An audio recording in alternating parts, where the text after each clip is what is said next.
जय हिंद दोस्तों, मैं अजय गौतम आप सभी का स्वागत करता हूं आपके अपने YouTube चैनल मैथ सीखो सब पर। आशा करता हूं आप सब बहुत अच्छे होंगे और एक बेहतरीन लाइफ आप जी रहे होंगे। दोस्त, मैं ये भी उम्मीद करता हूं कि आप सभी एक सच्चाई के साथ, एक ईमानदारी के साथ आप सभी अपनी पढ़ाई लगातार कर रहे होंगे। दोस्त, आज से हमारा सेशन एकदम बिल्कुल नया सेशन रहेगा, ठीक है। और अभी इसमें कुछ फेरबदल हुआ है और ये फेरबदल आगे, मतलब इसमें आगे कोई फेरबदल नहीं होने वाला है। अगर फेरबदल होगा तो वो सिर्फ यहाँ होगा, ठीक है ना। सेशन क्या है कि 10 महत्वपूर्ण सवाल, ठीक है ना।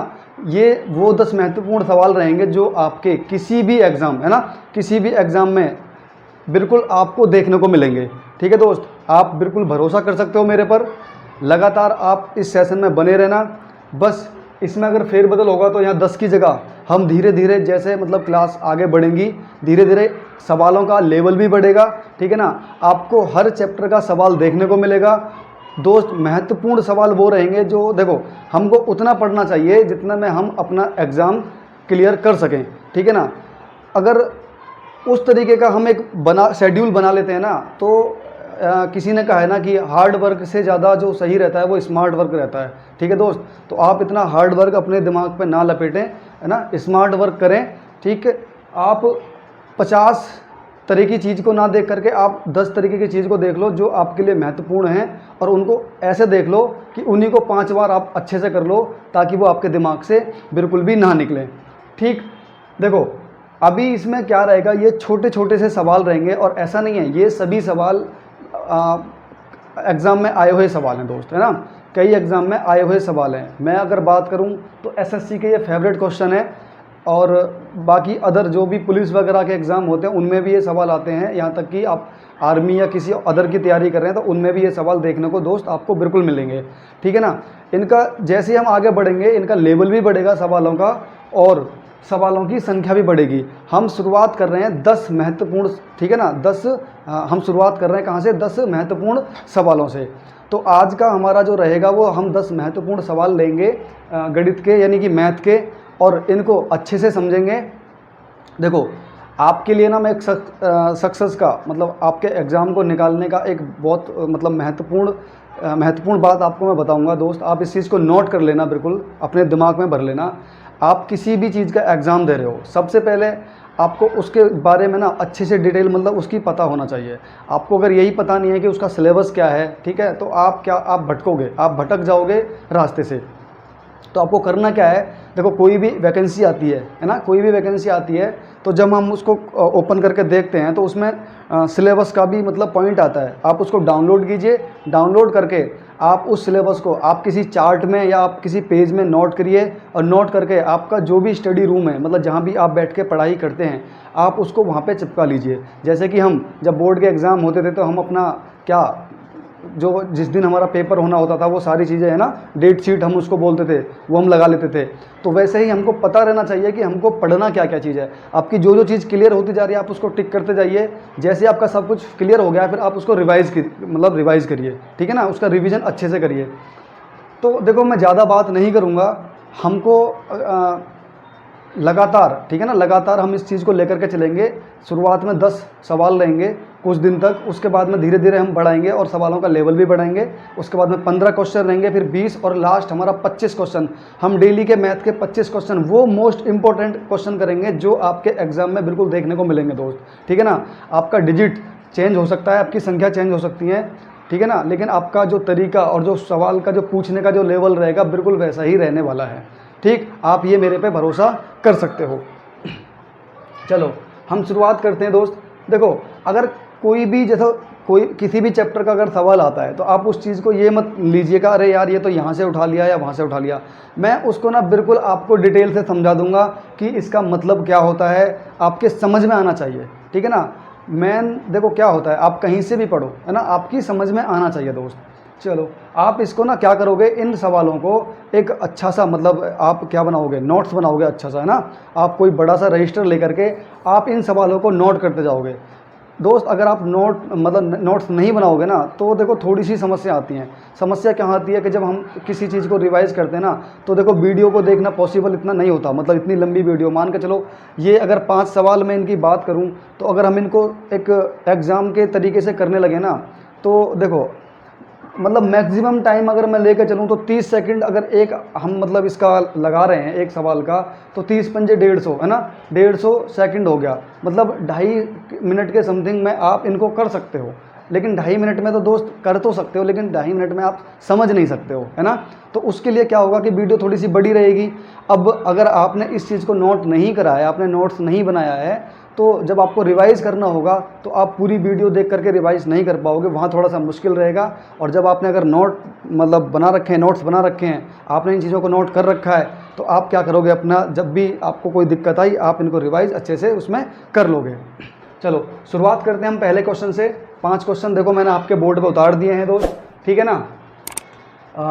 जैसे ही 5 क्वेश्चन करने के बाद हम फिर अगले 5 क्वेश्चन देखेंगे। आज का हमारा रहेगा कितना टारगेट, 10 क्वेश्चन का, ठीक है। देखो शुरुआत का क्वेश्चन, यदि 1120/√p है ना, अंडर रूट में ये p मतलब ये, अब देखो आप बोलोगे कि ये p है, भाई p की जगह देखो कुछ भी हो सकता है, p की जगह q भी हो सकता है, a भी हो सकता है, b भी हो सकता है, x भी हो सकता है, भाई मतलब कुछ भी हो सकता है दोस्त, है ना। यदि 1120/p बराबर 80 है तो इसमें p का मान पूछा है दोस्त। क्या क्या बोल रहा है कि p का मान क्या होगा, ठीक है भाई। हम इसमें p का मान निकालेंगे। अब अगर भाई जो थोड़ा सा मतलब बच्चा जो होशियार होता है वो डायरेक्ट यहाँ से करेगा, काटा पीटी करके मतलब आंसर फटाक से निकाल देगा आप 20 सेकंड में, 15 सेकंड में, है ना, या 25 सेकंड में। लेकिन मेन क्या चीज़ होती है, मेन होता है दोस्त आपको समझना, है ना, कि समझ में कैसा है। अगर इस तरीके का क्वेश्चन अगर आ जाता है तो हम उसको कैसे सॉल्व करें। देखो सबसे पहले मैंने आपको बता रखा है कि बेसिक क्लास मैंने आपको बताई है। अगर देखो आप बेसिक क्लास को कर लोगे ना तो मैंने क्या कहा था कि हर एक सवाल के अंदर वो चीज़ मैं बता चुका हूँ पहले कि जो मैंने उस टाइम पे बोल रखा है कि जो चीज़ अब मैं बता रहा हूँ वो आने वाले हर एक चैप्टर और हर एक चैप्टर के हर एक सवाल के अंदर वो आने वाली चीज़ें हैं, ठीक है। चाहे बराबर आए, प्लस माइनस आए, स्क्वायर क्यूब, ये सारी चीज़ें। अब देखो यहाँ से हम शुरुआत करते हैं। मैंने क्या बताया दोस्त, जब भी बराबर लगा हो, जब भी क्या लगा हो, बराबर लगा हो, ठीक है। अब देखो इन दोनों के बीच में बराबर लगा है तो मैं क्या करूँगा, इसके नीचे देखो 1 मान लेते हैं, मान लिया। मतलब मैं ये तरीका आपको समझाने का बता रहा हूँ, ठीक है ना। अगर मैं इसके नीचे बराबर मतलब 1 लगा लेता हूँ तो बराबर में अगर कोई संख्या मतलब कट रही होती हैं तो हम उनको दोस्त काट लेते हैं, है ना, काट लेते हैं। देखो एक तो बटे में काट लेते हैं, जैसे कि 4 बटे है ना 16 है तो हम इसको कहते हैं 4 एकम 4 और 4 चौक 16।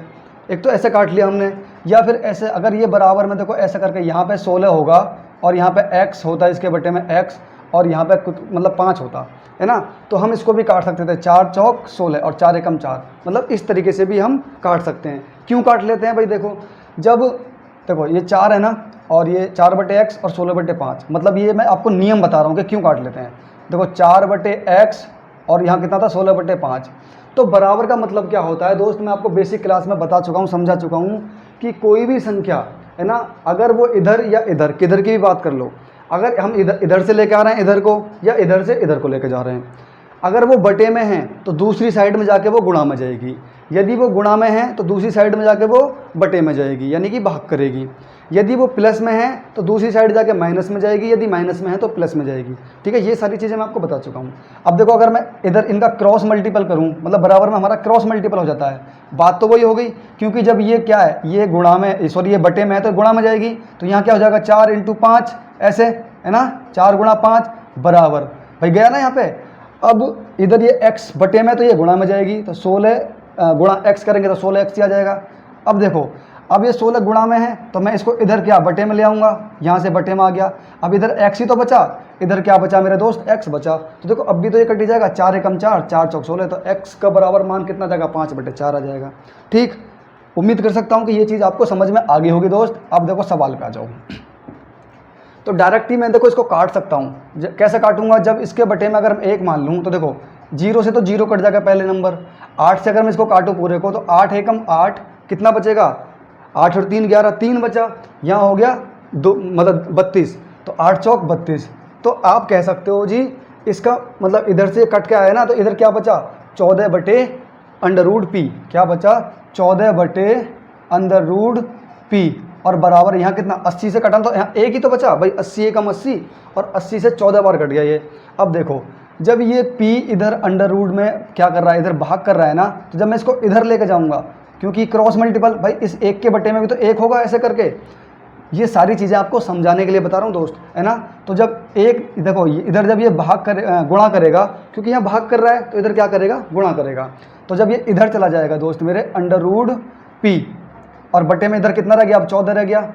तो आप इस चीज़ से मत घबराना कि 14 बराबर अंडर रूट p, या हम इसको ऐसे भी कर सकते हैं अंडर रूट p बराबर 14। क्यों भाई, देखो आप कहो कैसे बताऊँ आपको, जैसे कि 2 गुणा में 3 कितना होता है 6। अब मैं इस 3 को अगर इधर लिख दूँ गुणा में 2 करूँ तो तब भी 6, है ना। तो इससे कोई फ़र्क नहीं पड़ने वाला दोस्त, है ना। बराबर में ये ऐसा का ऐसे ही रहेगा, माइनस में दिक्कत हो सकती है, क्योंकि माइनस में रहेगा तो वो फिर दूसरी साइड पलट के आएगा तो प्लस में हो जाएगा। ठीक, ऐसा के ऐसा ही हम इसको, क्योंकि पूरा पूरा हमने बदल दिया।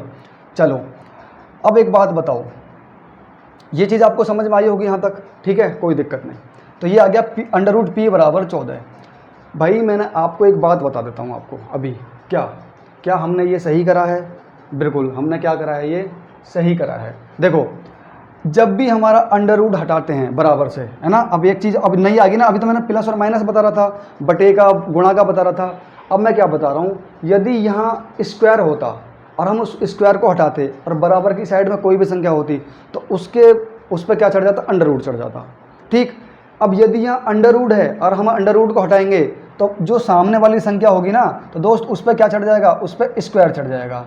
अब 14 का स्क्वायर आपको पता होगा कितना होता है, 196 होता है 14 का स्क्वायर, 14 चौका 56, 5 14 कम 14 5 19, हाँ 196 होता है। तो आप कह सकते हो कि p का मान कितना आ गया, 196 आ गया। देखो ये इतना बड़ा क्यों हुआ, आपको समझाने की वजह से हुआ, वरना करने वाला तरीका जो रहेगा सीधा सीधा क्या रहेगा कि आपको पता रहेगा कि 80 से 14 बार कट जाएगा बराबर, मतलब अंडर रूट उधर जाएगा, 14 का स्क्वायर हो जाएगा, p बराबर 196। डायरेक्ट आप आंसर निकाल दोगे मात्र 10 सेकंड के अंदर, ठीक है ना। तो पहला क्वेश्चन आपकी समझ में आ गया होगा दोस्त, मैं उम्मीद कर सकता हूँ समझ में आपके आ गया होगा। चलो मैं इसको मिटा देता हूँ दोस्त, ठीक है। अगला क्वेश्चन देख लेते हैं फटाफट। इसने कहा है कि तीन संख्याओं में 3:2 3:2:5 का अनुपात है, ठीक है जी, अनुपात है, और उनके वर्गों का योग। अब यहाँ एक बात ध्यान देना मेरे दोस्त, जब भी ये अनुपात वाली बात आ जाए ना, ऐसे कि इतने 2 संख्याओं का बोल सकता है, 3 संख्या या 4 संख्याओं का भी बोल सकता है, अनुपात है, उनके पहले नंबर तो उनके वर्गों की बात कर रहा है, ठीक है भाई, हम वर्ग कर लेंगे, उनके वर्गों का योग। आपको देखो यहाँ इसमें ध्यान देना है, अब ये योग करवा रहा ना, तो हमें इनके वर्गों का योग का मतलब क्या होता है, मैंने आपको बता दिया, योग का मतलब होता है जोड़ना, योग का मतलब जोड़, और अंतर का मतलब होता है घटाना। तो आपको ये भी कह सकता है उनके वर्गों का अंतर, जब अंतर आ जाए तो आप समझ जाना कि ये घटाने की बात कर रहा है, ठीक है। 3 संख्याओं में 3:2:5 का अनुपात है और उनके वर्गों का योग इतना है, ठीक है भाई।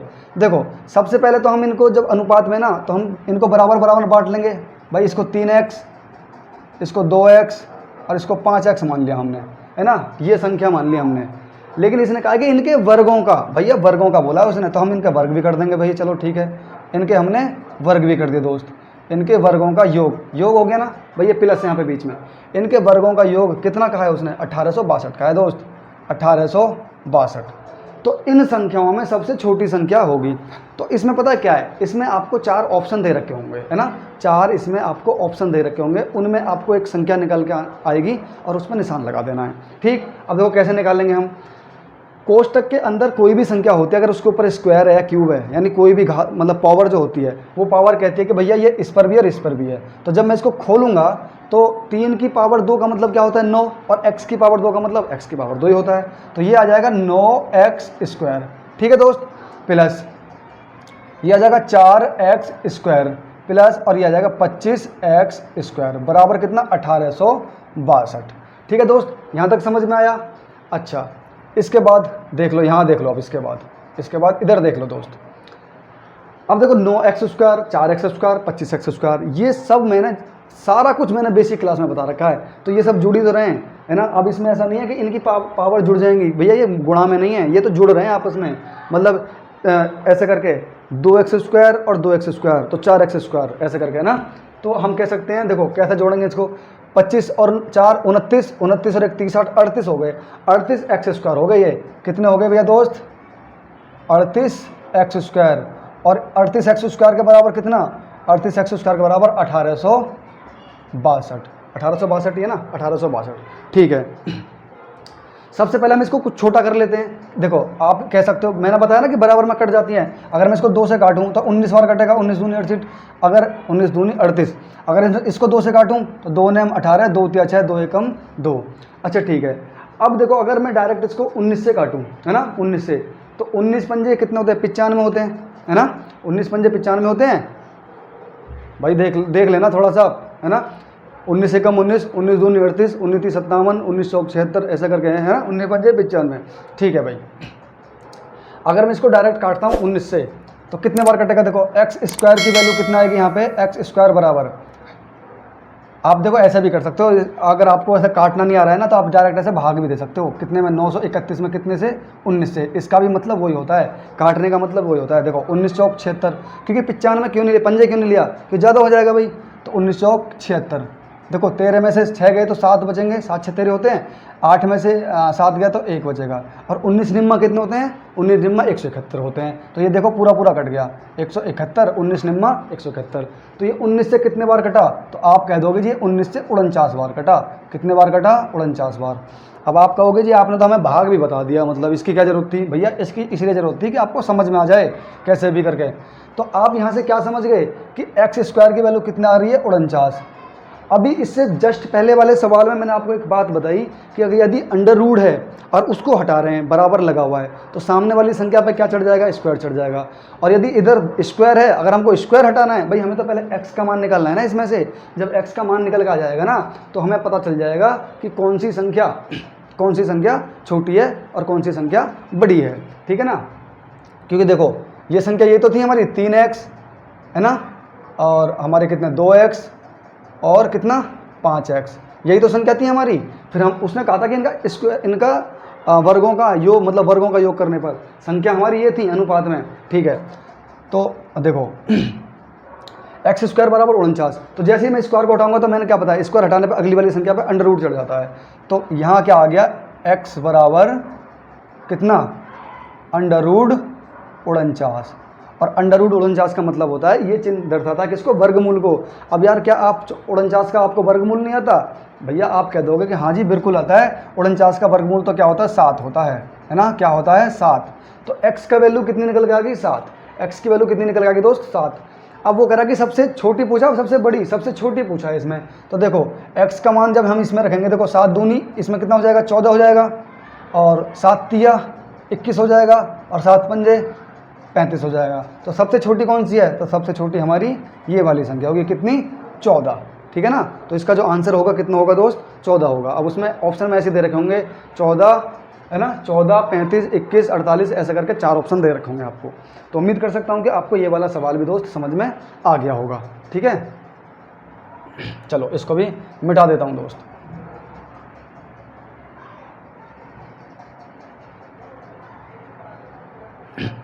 अगला सवाल लेते हैं साथी। अगला सवाल क्या है हमारा, किसी संख्या को इतने से भाग देने पर, यानी 296 से भाग देने पर शेष कितना बचता है, 75 बचता है, 75 प्राप्त होता है। किसी संख्या को 296 से भाग देने पर शेष 75 प्राप्त होता है। यदि उसी संख्या को 37 से भाग दें तो शेष क्या बचेगा। आपको इसमें मैं एक छोटी सी बात बताऊंगा, ठीक है ना। कोई संख्या है, मान के चलो कोई भी संख्या, छोटी से छोटी संख्या हम बात करेंगे, छोटी छोटी, क्योंकि समझाने के तौर पे मैं कहूँ कि किसी संख्या को, है ना, किसी संख्या को 3 से भाग देने पर, किसी संख्या को 3 से भाग देने पर शेष हमारा 2 बचता है, ठीक है जी। तो आप क्या कह सकते हो कि भैया ये 3 से ना, जो हम जब 3 से काटेंगे, 3 में जब भाग देंगे 3 से, तो वो 3 से 2 फालतू होगी। तो आप कह दोगे वो संख्या कितनी है, आप कह दोगे जी वो संख्या 5 होगी। देखो 3 एकम 3 बच गया 2। इसने ये तो कहा था कि किसी संख्या को 3 से भाग देने पर शेषफल 2 प्राप्त होता है। तो आपकी समझ में आ गया कि वो 3 से फालतू होगी 2, तभी वो 5 आ गई, ठीक। तो वैसे ही आप ये समझ सकते हो, किसी संख्या को 296 से भाग देने पर शेष कितना बचता है, 75 बचता है। तो आप कह सकते हो कि जो संख्या है ना वो 296 प्लस 75 है, यानी कि कितनी है 296 प्लस 75। ठीक है, 296 प्लस 75, 6 5 11 का 1 हासिल 1, 9 और 7 16 और 1 17 का 7 हासिल 1 2 और 1 3। तो वो संख्या है भैया कितनी 371 है वो संख्या। फिर कह रहा उसी संख्या को यदि 37 से भाग दें तो शेषफल क्या है। अब ये कह रहा कि इस संख्या को यदि 37 से भाग दें, ये तरीका आपका समझाने का है। मैं आपको इसमें ना एक छोटी सी बात बता दूंगा, डायरेक्ट आप कर लेना, आपके समझ में आ जाएगा कि आपको किस तरीके से करना है। तो कह रहा कि 37 से भाग दें तो शेषफल कितना बचेगा। देखो अब 37 से भैया आप मुझे एक बात बताओ, 37 दुसाइम अगर मैं बात करूँ तो कितने होंगे 370 होंगे ना भाई। 37 दुसाइम 370 और ये कितना 371, तो शेष कितना बचेगा हमारा, एक शेष बचेगा। ठीक, कितना बचेगा, एक शेष बचेगा। ठीक है भाई, ये तो था समझाने का कि अगर इस तरीके से आता है सवाल। अब इसको देखो शॉर्ट में कैसे करेंगे आप। जब भी आपको इस तरीके का सवाल देखने को मिले ना, जब भी आपको इस तरीके का सवाल देखने को मिले दोस्त, तो आपको क्या करना है, किसी संख्या को इतने से भाग देने पर शेष, जो ये शेष प्राप्त हो रहा है ना ये वाला, आपको ये वाला डिजिट याद रखना है ना, इतना शेष प्राप्त होता है। तो उसी संख्या को यदि इतने से भाग दें, डायरेक्ट आप इसका भाग है ना, इसका भाग इसमें दे दो, डायरेक्ट आपको शेष निकल के आ जाएगा। देखो देख लो 75 है और हम 37 से भाग देंगे। देखो 30 दूनी कितना होता है 60 और 7 दूनी कितना होता है 14, तो 60 और 14 74 हो गए, तो ये 2 बार जाएगा है ना, कितना हो गया 74। तो कितना आ गया शेष, रिमाइंडर कितना आ गया हमारा शेष, अब भी देखो एक ही आया है ना। तो आप इसको शॉर्ट में कैसे करोगे, जब भी इस तरीके का क्वेश्चन आ जाए आपको डायरेक्ट इस वाली संख्या से इसमें भाग दे देना, आपको शेष प्राप्त हो जाएगा, आपको शेष मिल जाएगा। तो उम्मीद कर सकता हूं कि आपको ये सब सवाल भी समझ में आ गया होगा। मैंने आपको देखो तरीका भी बता दिया कि इसमें करना क्या होता है। भाई कोई ये बोले कि किसी संख्या को 2 से भाग देने पर एक शेषफल प्राप्त हो रहा है, भैया एक वो तभी तो बच रहा है कि वो एक 2 से फालतू होगा। तो 2 से फालतू का मतलब एक का क्या मतलब 3 होगी वो संख्या, ऐसे तो कह सकते हैं। तो 2 एकम देखो 2 एकम 2, 2 एकम 2 बच गया, एक शेषफल प्राप्त है ना, एक बच रहा है। अगर बोले किसी संख्या को 2 से भाग देने पर शेष, किसी संख्या को 2 से भाग देने पर शेषफल कितना बच रहा है, कितना एक ही बचेगा भाई, 2 एकम 2, 2 दूनी 4 ऐसे करके ना। अगर यहाँ 5 रहेगा मान के चलो 2 दूनी 4, तो एक बच गया। तो वो संख्या देखो 5 भी हो सकती है, 3 भी हो सकती है। तो हम तो छोटी से छोटी संख्या लेंगे ना, बड़ी से बड़ी क्यों ले भाई, हम तो छोटी से छोटी लेंगे, हमको वहीं पता चल गया कि एक बच रहा है। अगर ये बोले किसी संख्या को 5 से भाग देने पर शेष कितना 9 तो बचेगा ही नहीं, किसी संख्या को 5 से भाग देने पर शेष 4 बच रहा है। तो आप कह सकते हो कि वो जो 4 बच रहा है ना वो 5 से फालतू है, मतलब 5 में फालतू है जब भी तो बच रहा है। तो आप कह दो कि भैया किसी संख्या को 5 से भाग देने पर, किसी संख्या को, मतलब हमें नहीं पता संख्या क्या है यहाँ पे, किसी संख्या को 5 से भाग देने पर जो शेष बच रहा है ना, जो शेष बच रहा है वो कितना बच रहा है, 4 बच रहा है, ये कह रहा है वो। तो आप कैसे कह सकते हो भाई, इसका मतलब ये है कि जो संख्या होगी ना वो 4 फालतू होगी 5 से। तो 4 फालतू का मतलब क्या होगा, 5 में 4 जोड़ दो तो आप कह दोगे जी 9 होगी वो संख्या। अब दे लो भाग, 5 एकम 5 है ना, और जब 9 में से 5 बटाएंगे तो 4 ही बचेगा। अब 4 में थोड़ी जाएगा भाग, तो 4 शेष बच गया। तो हमको पता चल गया कि वो संख्या क्या रहेगी, 9। दोस्त उम्मीद कर सकता हूँ कि आपको ये वाली बात भी समझ में आ गई होगी और ये सवाल भी समझ में आ गया होगा, है ना। मैं इसको भी फिनिश कर देता हूँ, मिटा देता हूँ दोस्त, ठीक है। चलो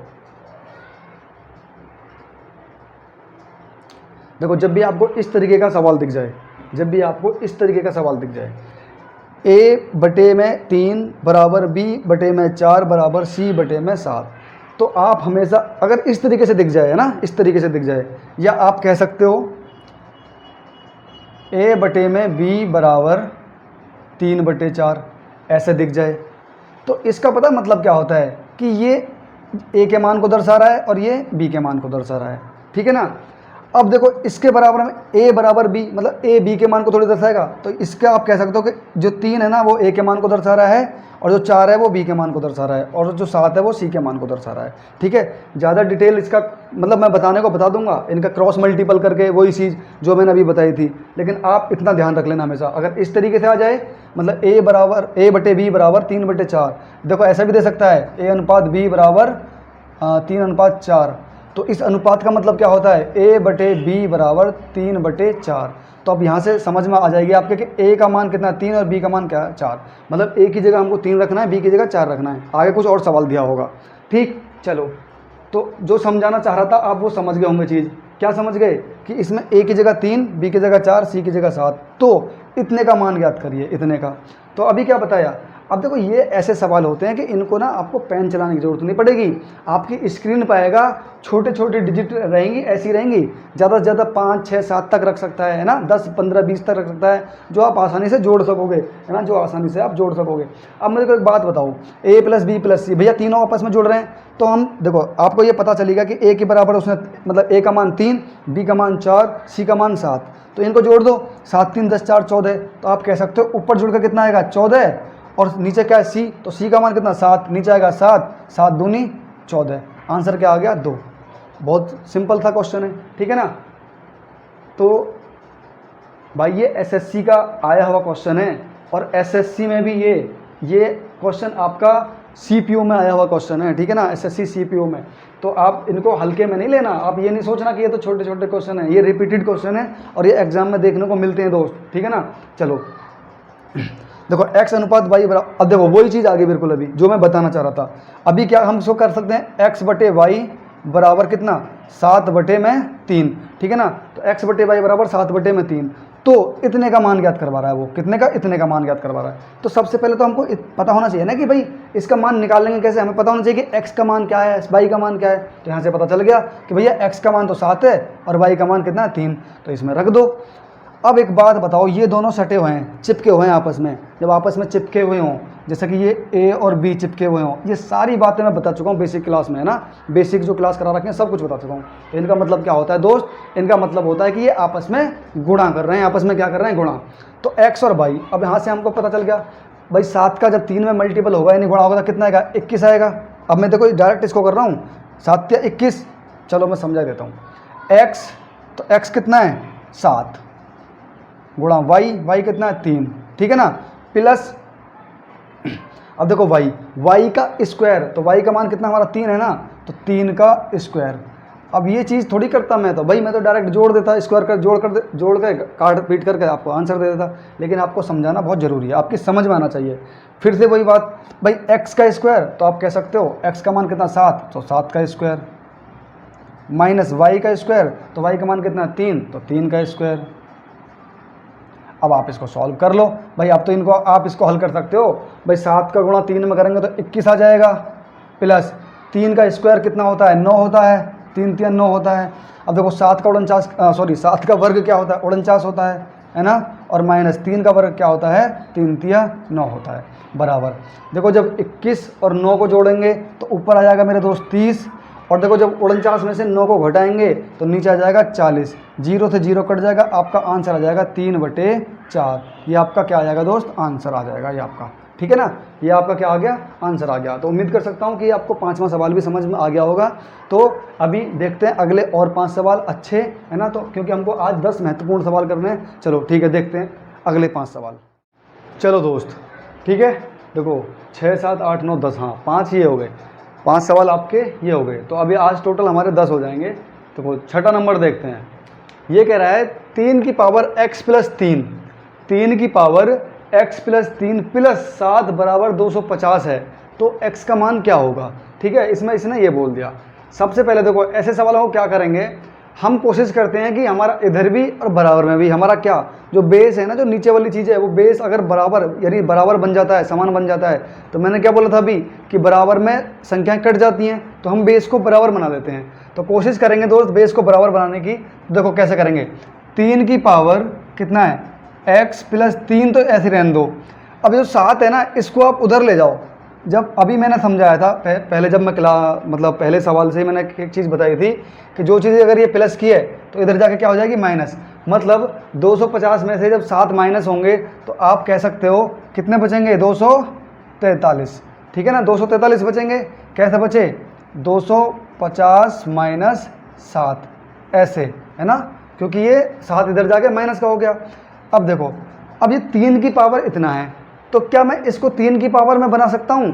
तो आप कहोगे जी हाँ बिल्कुल, इसको तो हम 3 की पावर कितना 5 शायद, है ना, 3 की पावर 5 देख लो, 1 2 3 4 5, 3 तिया 9 तिया 27 तिया 81 तिया 243 होते हैं, बिल्कुल होते हैं। तो अब हम कहेंगे जी इसको 3 की पावर 5 में बना लो, तो मैं कहूँगा x की पावर x प्लस 3 ये ऐसे का ऐसा रहेगा बराबर, दिख रहा है ना दोस्त, दिख रहा है ना, हाँ एकदम बेहतरीन दिख रहा है। थोड़ा सा आप अपनी पिक्चर की क्वालिटी को थोड़ा सा बढ़ा लोगे, बाकी एकदम साफ दिख रहा है, ठीक है। 3 की पावर x की पावर 3 बराबर, तो मैं इसको क्या कर लूँगा 3 की पावर 5। अब देखो दोनों तरफ हमारा आधार समान हो गया, यानी जो बेस है ना वो बिल्कुल समान हो गया। जब बेस समान हो जाता है तो ये आपस में कट जाता है। तो इधर क्या बचा x प्लस 3 और इधर क्या बचा दोस्त 5, यही तो बचा। अब देखो मुझे तो इसमें से सिर्फ x की मान निकालना है, कैसे भी करके इसका मान ही तो निकालना है, x का मान। तो मैं x को तो ऐसे ही रहने देता हूँ। तो अब फिर वही वाली बात आ गई, जब ये 3 इधर प्लस का है तो इधर जाकर माइनस का हो जाएगा। तो जब माइनस का होगा यानी कि 5 माइनस 3 तो कितना बचेगा 2। तो x का मान कितना निकल के आ गया मेरे दोस्त 2। तो इसका आंसर कितना आ गया x बराबर 2। उम्मीद कर सकता हूँ आपको ये वाली बात भी समझ में आ गई होगी। मिटाने वाला कहाँ गया, ठीक है। तो इसको भी मिटा देते हैं दोस्त, ये हमारा पहला सवाल हो गया, ठीक। देखो अभी देखो दूसरे को देख लेते हैं, दूसरा क्या कह रहा है। अरे दूसरा तो बहुत आसान है, आपको समझा भी चुका हूँ मैं। गुणनफल 2137 की पावर 754 में इकाई का अंक ज्ञात करना है। भैया आप समझ चुके हो, इकाई के अंक में मेरे को फालतू की चीज़ से कोई मतलब नहीं, मुझे सिर्फ लास्ट के एक अंक से मतलब रहता है। अब एक अंक के पावर, जो भी ऊपर पावर होती है ना, उसमें लास्ट के 2 अंक में क्या करेंगे हम 4 का भाग दे लेंगे। यदि यहाँ 6 होता या 4 होता या 1 होता या 5 होता तो उन सब का मैंने बता दिया आपको, है ना, या 9 होता। तो यहाँ 7 है तो क्या करेंगे 4 से हम इसमें क्या करेंगे दोस्त डिवाइड करेंगे, है ना। देखो अब 7 की पावर ये कितना है 754, और जब मैं इसमें 4 से भाग करूँगा तो कितना आएगा, मतलब जो शेष बचता है, जो क्या बचता है शेष, हम उसकी पावर बन जाती है। देखो 54 में भाग दो आप 4 से, है ना, 12 चौक 48, 13 चौका 52, 13 चौका 52, 2 शेष बचेगा। देखो 4 से भाग दो, 4 एकम 4, 1 बचा 14 हुआ, 4 तिया 12, कितना शेष बचा 2 शेष बचा। ये तो दूसरी क्लास वाली बात है, भाग निकालना, भाग निकालने तो आपको आते होंगे। तो जो शेष बचता है ना वो इसकी पावर हो जाती है। अब 7 की पावर 2 का मतलब क्या होता है, आपका होगा जी 49 होता है। अब मेरे को 49 से मतलब नहीं है, उसने कहा कि इकाई अंक क्या होगा, तो इकाई अंक होगा इसमें 9। तो उम्मीद कर सकता हूँ ये आपके समझ में आ गया, ठीक है ना। आप इसको मन ही मन में भी कर सकते थे, ठीक है ना। तो 2 सवाल आपके बिल्कुल ख़त्म हो चुके हैं दोस्त, है ना, 2 सवाल आपके बिल्कुल ख़त्म, ठीक है।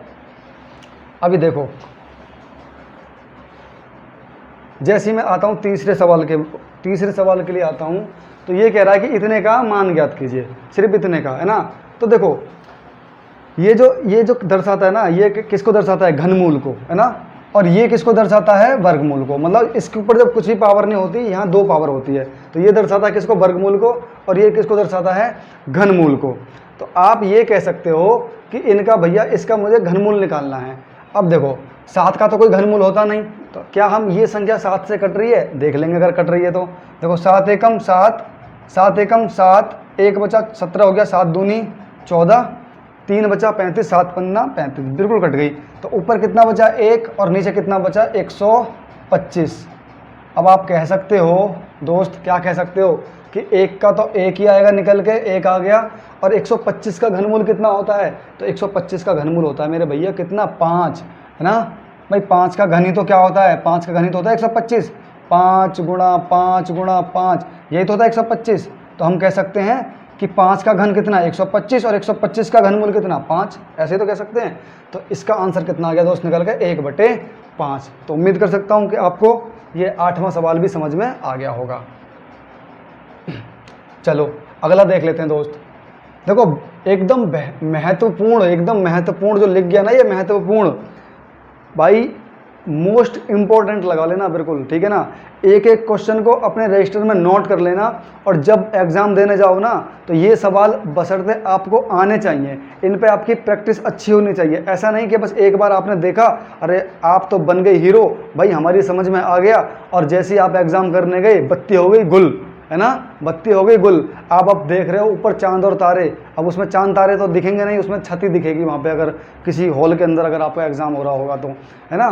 तो आप फिर देखोगे, तो उसके लिए आपको ज़रूरत क्या पड़ेगी भाई, प्रैक्टिस की। तो जैसे ही मैं समझा रहा हूँ आपकी समझ में तो आ रहा होगा, है ना। जैसे ही आप जब दूसरी क्लास करोगे ना, तो उससे पहले आप इसका एक बार रिवीजन, मतलब खुद से बिगर सॉल्यूशन के आप क्वेश्चन को लिखोगे और उसका निकाल के देखोगे कि हमको कैसे बताया था हमारे बड़े भाई ने, ठीक है ना। तो आप देखोगे कि उसको आप खुद से निकाल करके, जब नहीं निकलेगा तब आप सॉल्यूशन पर ध्यान दोगे कि हाँ यहाँ से ऐसा हुआ था। फिर आप तीसरी बार जब आप तीसरी क्लास देखोगे तो आप पहली क्लास को भी रिवीजन कर रहे होगे और दूसरी क्लास का भी, ठीक है ना, इस तरीके से। ओहो, ये तो बिल्कुल पहले क्वेश्चन की तरह बन गया जो पहले वाले में था। देखो x अनुपात y बराबर इतना, तो इसका मान भाई, इसका ये मतलब यही तो है कि x बटे वाई बराबर कितना, 3/4। तो इतने का मान ज्ञात करवा रहा है वो। देखो यहाँ अनुपात लगा हुआ है दोस्त, यहाँ बीच में इन दोनों के अनुपात लगा हुआ है। आप पिक्चर की क्वालिटी बढ़ा लेना अपनी थोड़ी सी, अगर साफ नहीं आ रहा हो। बाकी मुझे पता है एकदम कंचास, झकास, कंटास आ रहा है, कंटास एकदम साफ है ना। देखो यार ऐसे शब्द नहीं बोलना चाहिए, मतलब बढ़िया आ रहा है एकदम, है ना, क्लियर, जो पिक्चर की क्वालिटी है ना एकदम साफ आ रही है, ठीक है दोस्त। चलो, तो इसका हमें यहाँ से ये पता चल गया कि x के बराबर कितना है 3 और y के बराबर कितना है 4। बस हमको वो चीज़ रखनी है यहाँ पे और इसको सॉल्व कर देना है। x के बराबर जब मैं 3 रखूँगा तो दोस्त आप कह सकते हो कि 7 का 3 में गुणा, तो 7 तिया कितना हो गया 21, कितना हो गया 21। अब बीच में प्लस लगा हुआ है। अब मैं देखो y की जगह कितना रखूँगा, मैं 4 रखूँगा, तो 3 का गुणा में 4 यानी कि 12।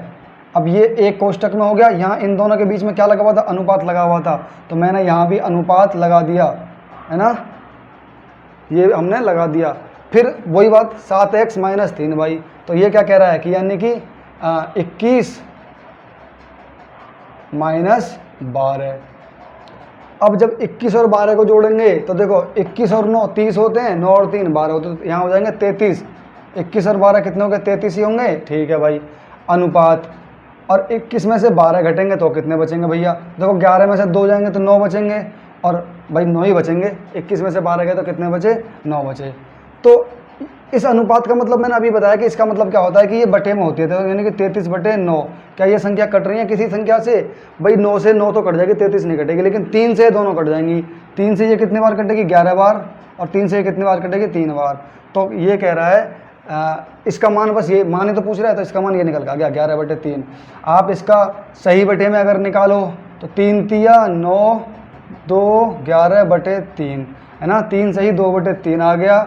यदि आप इसका दशमलव में निकालना चाहो तो आप कह सकते हो कितना, 3 तिया 9, ठीक है ना, कितने बचेंगे, 2 बचेंगे, 2 में भाग जाएगा नहीं, दशमलव ला के 0 बढ़ाएंगे 20 हो जाएगा, 3 6 18, है ना, फिर से 2 बचेंगे और 3 6 18, मतलब 3.66 भी आप इसको कह सकते हो। तो आंसर इसका यही आएगा दोस्त। ये फालतू की चीज़ें मुश्किल आएंगी, हालांकि दे भी सकता है, ऐसी बात नहीं भैया, एग्जामिनर है वो कुछ भी कर सकता है, ठीक है ना। वो डायलॉग सुना है, वो जज है ना, वो कुछ भी कर सकता है, तो वो एग्जामिनर है भाई, वो इस तरीके से भी दे सकता है, आपको पता होना चाहिए। आप घूम जाओ, अरे यार ये तो पॉइंट में कैसा आ गया, तो आप इसको पॉइंट में बना सकते हो, है ना भाई। 11 का भाग 3 में जब दोगे तो आपका इतने निकल के आएगा, 3 तिया 9, 2 बचेंगे, 9 2 11, 2 में भाग जाएगा नहीं, पॉइंट लगा के 0 बढ़ा ली, 3 6 18, फिर 2 बचेंगे, पॉइंट लगा हुआ फिर 0 पर 3 6 18, तो ऐसा आ गया। तो उम्मीद कर सकता हूँ आपको ये 9वां भी सवाल आ गया होगा। फटाफट से आज 10वां सवाल देख लेते हैं दोस्त। और मैं आपको बता दूं कि आप जो जीडी वाले हैं ना भाई, जीडी वाले जो हमारे बिल्कुल एकदम नए वाले बच्चे हैं ना, जीडी वाले जो पहली बार एग्ज़ाम दे रहे हों या दोबारा भी दे रहे हों, तो दोस्त आप मेरे पे भरोसा कर लेना। जो क्वेश्चन मैं यहाँ बताऊँ ना, जिस दिन आपका एग्ज़ाम हो, एग्ज़ाम होने से पहले आपके सारे लेवल, सारे चैप्टर मतलब इन्हीं सेशनों में आपके कवर हो जाएंगे बिल्कुल, ठीक है ना। आपके वो महत्वपूर्ण क्वेश्चन हो जाएंगे जो एग्ज़ाम में आपको मिलने वाले हैं, 25 क्वेश्चन, ठीक। लेकिन इसके अलावा 2 दिन हम लगातार मैथ के क्वेश्चन करा करेंगे और एक दिन हम क्या मतलब ये क्रम रहेगा, 2 दिन लगातार मैथ के और 1 दिन लगातार रीजनिंग के क्वेश्चन करा करेंगे। मतलब स्टार्टिंग में रीजनिंग के वही हम 10 क्वेश्चन रखेंगे, धीरे धीरे उनको भी हम बढ़ाते जाएंगे, पहले 10, फिर कुछ दिन के बाद 15, फिर 20, फिर 25 क्वेश्चन हम डेली निकालेंगे, ठीक है ना। तो आ जाओ, लास्ट क्वेश्चन देख लो। अरे भाई ये तो पॉइंटों में खेल रहा है, बहुत लंबा चौड़ा सा लग रहा है, लेकिन आपने अगर बेसिक क्लास देख रखी होगी तो ये तो भैया मुझे कुछ एक सूत्र सा नज़र आ रहा है। और सूत्र सा कौन सा, देखो 0.796, अच्छा ये 2 बार हो रहा है, अरे यहाँ भी 2 बार हो रहा है, और ये 796 नीचे भी नज़र आ रहा है मुझे। तो क्यों ना मैं इसको ए मान लूँ, ये पूरे को 0.796 को ये मैंने मान लिया ए, ये मैंने क्या मान लिया ए, तो भैया ये भी ए माना ऐसा है, अब मैं इसे क्यों ना बी मान लूँ, चलो मैंने ये बी मान लिया। तो देखो ये तो हमारा ए है और माइनस ये क्या हमारा बी। तो भैया यहाँ से एक फॉर्मूला बन गया क्या, कि जब ए का गुणा ए में होता है तो क्या बनता है, ए स्क्वायर बनता है। माइनस लग रहा ना बीच में, ठीक है। जब बी का गुणा बी में होता है तो बी स्क्वायर होता है, और बटे में क्या कितना है, ए माइनस बी। तो दोस्त आप मुझे एक बात बता दीजिए, ए का स्क्वायर माइनस बी का स्क्वायर मैंने आपको बता रखा है, इसका मतलब क्या होता है। तो भैया आप कहोगे इसका मतलब तो जी ये होता है ए प्लस बी और ए माइनस बी, आप तो ये कहोगे। और बटे में कितना है, ए माइनस बी। तो जो चीज़ ऊपर भाग में और बटे में एक जैसी हो तो वो आपस में कट जाती हैं। तो ये ए माइनस बी से ए माइनस बी की हो गई झंड, मतलब ये कट गया। तो बचा कितना, ए प्लस बी बचा। तो आप कह सकते हो जी a प्लस बी बचा। तो a हमने किसको माना था, 0.796 को माना था, प्लस b किसको माना था, b माना था भैया हमने 0.204 को। अब इनको जब जोड़ेंगे तो 6 4 10 की 0, हासिल का 1, 9 और 1 10 की 0, हासिल का 1, 7 2 9 और 1 10 की 0, हासिल का 1 और 1 आ गया यहाँ पे, और 1 के बाद में 0.0 कितनी भी। तो इसका आंसर कितना आ गया निकल के, 1।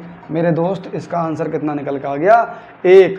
अब इसको देखो शॉर्ट में कैसे करेंगे, बिल्कुल ध्यान रख लेना। जब भी ये कंडीशन बन जाए ना ए स्क्वायर माइनस बी स्क्वायर वाली, तो हमको सिर्फ नीचे ध्यान देना, यदि नीचे भी ए और बी हैं, यदि ये हम माइनस लगा हो तो डायरेक्ट इन दोनों को जोड़ देना आपस में, मतलब ए के मान को और बी के मान को एक कोई।